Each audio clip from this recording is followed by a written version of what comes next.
Montako ateriaa sinä syöt viikossa? 20, kenties enemmän. Mitä tapahtuisi, jos jättäisit yhden aterian väliin? Suoraan sanoen, tuskin edes huomaisit koko asiaa, paitsi pienenä tervetulleena keveyden tunteena.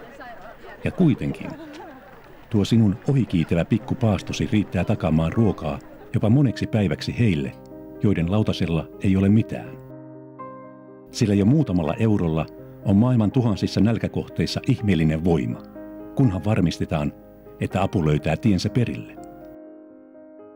Ruokkikaa nälkäiset on nimensä mukaisesti järjestö, joka on keskittänyt kaiken voimansa ja osaamisensa juuri tähän, auttamaan perille asti.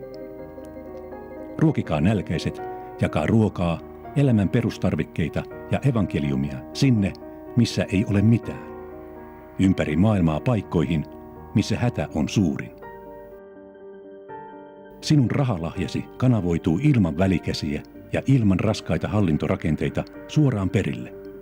Lopullisen vastuun maailman eri kriisikohteissa kantavat käytännön kenttätyötä tekevät kristillisten seurakuntien pastorit ja lähetystyön vapaaehtoiset, jotka hankkivat ruuan sekä organisoivat sen kuljetukset, varastoinnin ja jakelun. Ihminen ei voi yksin muuttaa maailmaa, eikä poistaa maailman nälkää.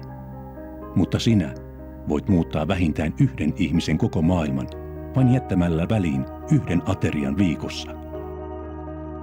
Toimi näin. Siirrä sivuun ne eurot, jotka katsot voivasi tinkiä oman ruokapöytäsi viikkoantimista.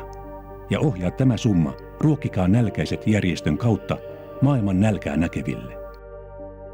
Sinun rahalahjasi ei ole pelkkä ele. Se on konkretiaa.